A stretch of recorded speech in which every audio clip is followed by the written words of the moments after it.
If you're watching this video, you're probably a hunter or maybe someone into tactical firearms that's only vaguely familiar with the 375 H&H Magnum. Regardless, we're going to give you a broad overview of this cartridge.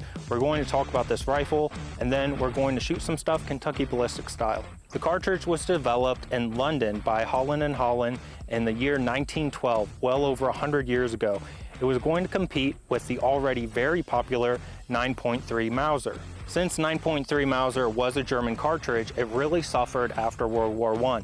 This created a huge opportunity for the 375. American manufacturers then started producing ammo in the 375 H&H Magnum, and then chambering rifles such as the Winchester Model 70 for 375. This sparked the popularity of this belted Magnum cartridge. It became apparent for more cartridges than even the 30-06. The 375 was massively popular in both Africa and India. In fact, it's taken more game in Africa than any other cartridge to date. As pioneers settled new territory and started to build communities, they needed a rifle that was able to stop threats like lions from attacking people. Whatever threat you could imagine, the 375 H&H Magnum was able to stop it. So I know that hunting larger animals such as lions, elephants, giraffe, hippopotamus, and polar bears is extremely controversial, and I really didn't understand how this worked either, so I did a bunch of research on this, and I'm going to briefly explain how it works. You have to understand that there are a ton of conservation efforts that go into protecting species like the polar bear. Let's pretend that there are 10,000 polar bears in Alaska. This number could be way off, but let's just pretend for a minute. Let's say that due to conservation efforts, they've increased the population by 1,000 bears in a particular year. So now the population is 11,000 bears.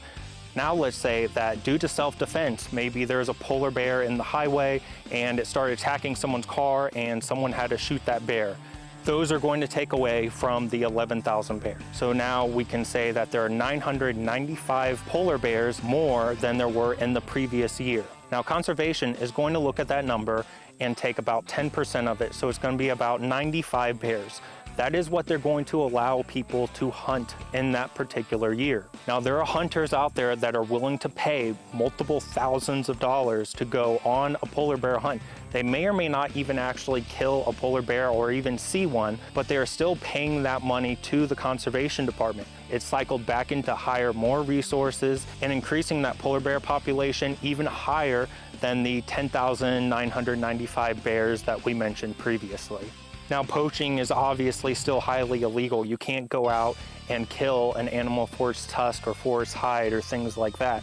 There is a process that you have to go through. Now, personally, we live in Missouri, and years ago, the deer population was actually so low that there was a lottery system in order to go deer hunting. But now the population is so high that generally after deer season in January, the conservation department has to go out and kill additional deer in order to maintain a healthy population here. Also in Missouri, the population of black bear and elk is increasing. Right now, there is a lottery system where you pay a set amount of money and you're thrown in with everybody else, and they draw a handful of people that are allowed to go hunting. Again, this money goes back into the conservation department to continue to protect endangered species. So really, it's a good thing for everybody. For the past century, 375 H&H Magnum has been considered the do-it-all rifle. It's the jack of all trades but master of none. It'll take any game in North America, and it's the smallest allowed cartridge for safari in Africa. I want to shed a little bit of perspective here on some popular cartridges. So here we have the devastating 5.56 NATO and the AR-15 that the media says is so devastating it will blow up a deer. So if you shoot with an AR-15, let's say you shoot a deer, you can't eat it. Right. Because you basically demolish the animal. In addition to that. And here we have a 270 Winchester, which is probably the most popular deer cartridge in North America for the past century. And here we have the 375 H&H Magnum, and this projectile is going to be a very humane option for those larger animals. We of course don't want anything to suffer. That is not right. That is not the point of hunting.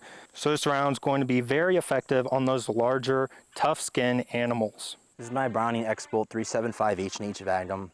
Bought it about 10 years ago. It's a very versatile cartridge.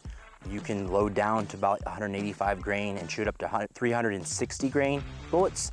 I personally loaded down to 230 grain and as heavy as 350 grain so far. I've never shot any factory ammo actually through this gun, but it does hold quite a bit of powder. The powder capacity is quite large and it's a true Magnum cartridge, and it can load up to 80 grains or more of powder. For comparison, 5.56 is approximately 25 grains. Typically when I hand load 308 Winchester, I will use 44 grains of powder, and 270 Winchester, I typically use 55 to 59 grains of powder. So there's a substantially more powder in this cartridge. 375 H&H Magnum is ballistically superior to a lot of the larger guns, such as like 416 Rigby. This particular cartridge is very accurate out to 350, maybe pushing even 400 yards. So it's something that can be loaded very heavy to shoot something very close in a dangerous game application, but also can be used to shoot Impala or other kinds of plains game farther ranges than what a true dangerous game rifle would do. So this is a X-Bolt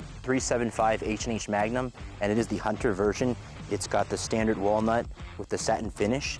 It's very smooth. They sanded it down very well, and the checkering is very nice. For an entry-level Browning gun, this is very nice. I appreciate this gun quite a bit. I've got the Trijicon Prado 1-4 zoom on it, which is more for shooting probably 100 yards or less, but I mean, you could still shoot out to probably 200 yards effectively with this. The butt pad is really nice on it. It's pretty soft, and it's got the Browning 6-degree bolt throw.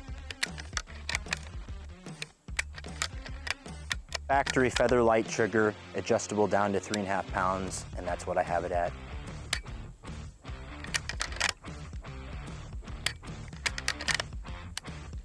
Also offers the detachable rotary magazine, which is nice. You don't have to load it from the bottom. It's a 3+1 gun. This gun is made in Maruku, Japan, and the quality on it is excellent. Now we're gonna shoot some stuff.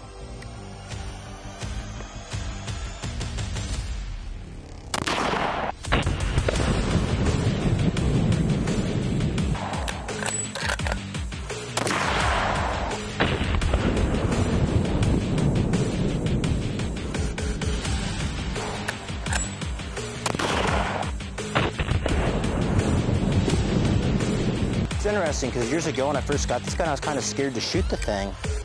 Now it's like doesn't mind it because I have so much more shooting experience.